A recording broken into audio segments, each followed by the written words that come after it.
Okay, good morning, Year 10. So I thought I'd do a lesson like this today because some functions on Teams, like playing music, just weren't very good. And this way you can pause and fill in your score when needed, so you can do things at your own time. I will stick around on Teams as well to answer any questions and so we can have a chat at the end. So I thought I'd start with just playing the video again of this piece. I've also just put a few little notes at the bottom as well for you to read as you listen.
Okay, so just before we start looking at the score, you can pause at any time if you want to jot things down. So I'm just going to go over the fact it is a concerto grosso. which means there is more than one soloist. A solo concerto has only one soloist, and a concerto grosso has more than one. And basically, it's soloist playing against an orchestral accompaniment. So the soloist we call the concertino, and then the accompaniment we have the ripieno strings, which are other string instruments like violin, violas, and then we have the basso continuo. Now this is only found in Baroque concertos because it consists of the harpsichord and the cello or bass. There's the instruments there, so the soloist, flute and violin. The harpsichord is also a soloist in this piece. As we saw last week, that is quite unusual to have the harpsichord as a soloist as well as in the basso continuo, but Bach was really good on harpsichord, so he wanted to show off, so why not? Let's go on to look at structure. So the whole piece is in ternary form. There's an A section, then we have a B section, which is slightly different, and then back to the A section again. So if you label on A section, B section, I have to just come out of here. You can find, if you look for, what have I done there? If you look for bar 72, then you can see the B section just begins on that same system. I'll come back to tonality in a minute. And then the A section comes back again after a big perfect cadence, big lovely chord there. There's a B section again. That's wrong. A section comes back there. And you can see it's exactly the same as the beginning. Da-dum, da-da-da-da-da-da-dum, dum. Okay. Let's go back up. Done that. Tonality, it starts in D major, so the A section is in D major. Because it's Baroque, tonality and harmony was kind of quite simple. And B section, it modulates to the relative minor, which is B minor. So if you imagine D on a keyboard and you count down 3 notes, so D is 1, C 2, then you get to B, which is 3. So B is a relative minor. Basically, it has the same key signature as D major. It's got 2 sharps as well as D major. And then when the A section comes back, nice and simple, nothing complicated, it comes back to D major again. And the repeat of the A section is literally exactly the same. Bach just copy and pasted it. So you'll find when we do analysis, you think, oh my gosh, there's a lot of pages to this score. We actually don't really write anything in the last A section, in the last few pages, because it is exactly the same as the beginning. So, done concerto, done structure, tonality. Next, we're going to have a look at dynamics, very quick because there's not a lot. Reason there's not a lot is, like Music for a While's Baroque piece, harpsichord is Baroque instrument and harpsichord could not play dynamics. Instead, what we see in this piece is a thing called terrace dynamics, where when they want the music to be louder, they simply make more instruments play at that time. As you can see at the start, he may have wanted it to get louder because we start with 1 instrument, then 2, and then the harpsichord joins in, so it builds up in volume. You can see some dynamics throughout your score. They're just mainly in the string parts.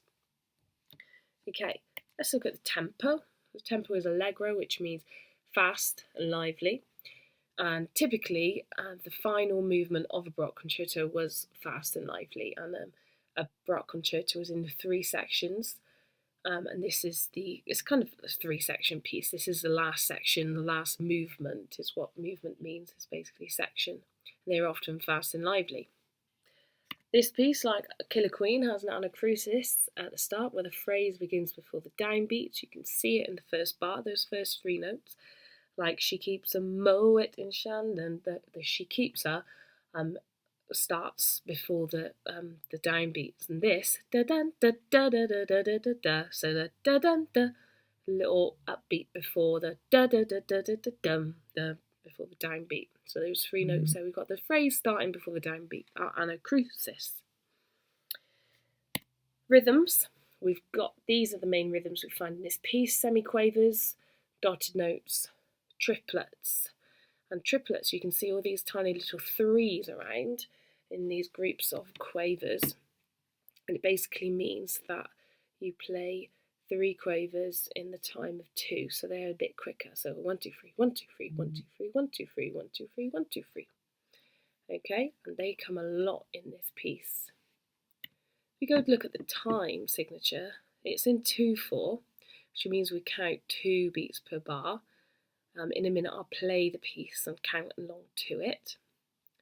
However, because of the triplets, it does feel like 6/8. 1, 2, 3, 4, 5, 6. 1, 2, 3, 4, 5, 6. Da da da da da da da da da da da da da. 1, 2, 3, 4, 5, 6. You could also count it like that. However, that would be very fast to count and conduct to. So it's written in 2/4. And I'll demonstrate that in a second. Okay, I'm just going to talk to you a little bit about counting as 2/4, but feels like 6/8 business.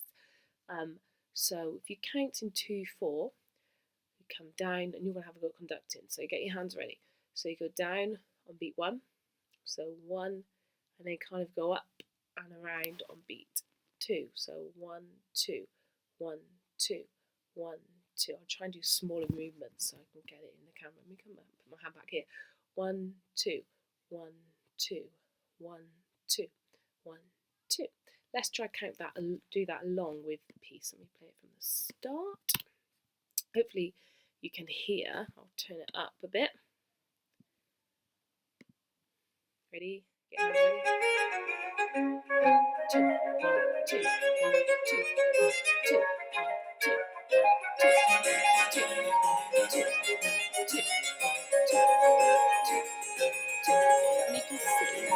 you can see that's kind of manageable if you were conducting it 1, 2, 1, 2. That's easy to do. Now let's say we said it feels like it's in 6/8. If we tried to conduct in 6/8, it would be quite difficult at that speed. Now conducting 6/8 is normally I would draw on the board 1, 2, 3. So I'll come down on 1. Lots of zigzags, so I'll do it with my finger. Come down on 1, then across, across, basically keep going across for all the other beats. So 1, 2, 3, then I say Christmas tree. So it's like you've drawn a Christmas tree in midair. 1, 2, 3, Christmas tree. 1, 2, 3, Christmas tree. 1, 2, 3, Christmas tree. 1, 2, 3, Christmas tree. And you've got to have your last bit. 1, 2, 3, 4, 5, 6. 6 has got to end up right at the top, so you're ready to come back down again. 1, 2, 3, Christmas tree. 1, 2, 3, Christmas tree. That's all right at that speed. Let's try conducting 1, 2, 3, Christmas tree. So that's the 6/8 counting, along with the piece. Take a few bars to get into it.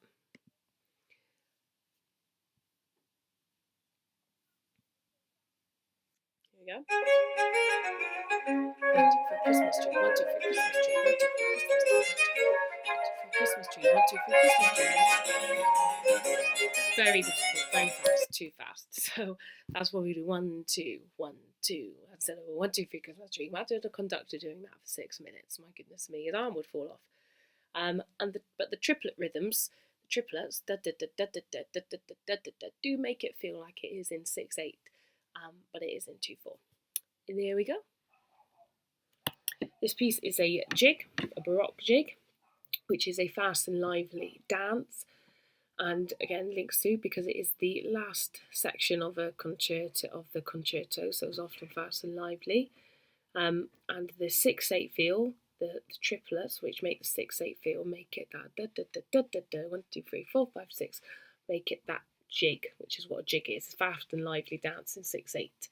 And I will show you a video now of a Baroque dance, which I'm sure you will enjoy. A Baroque jig, sorry, which I'm sure you will enjoy.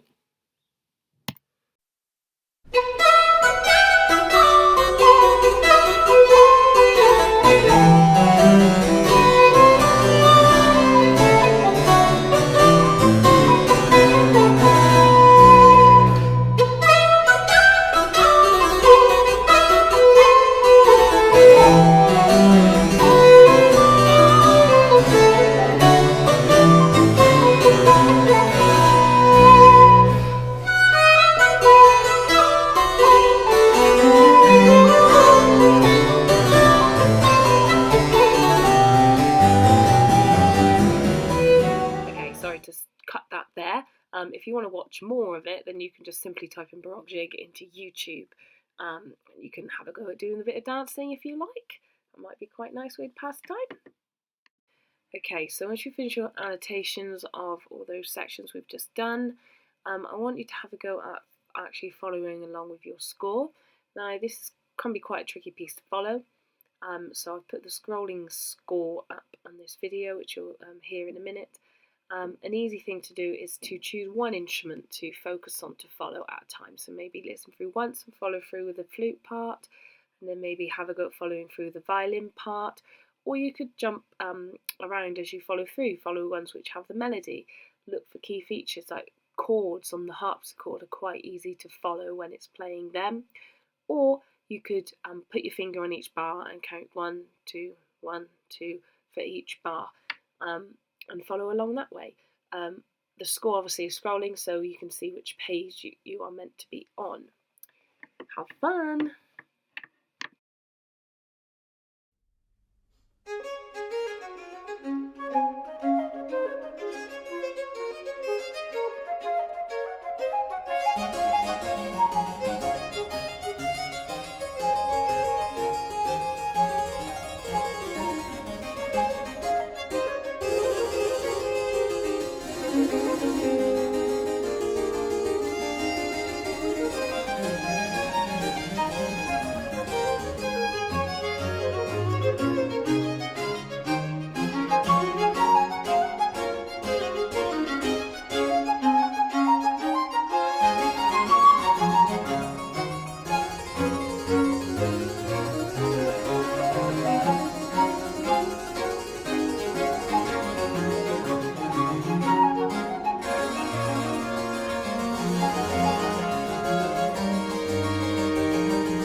yay, well done, you made it.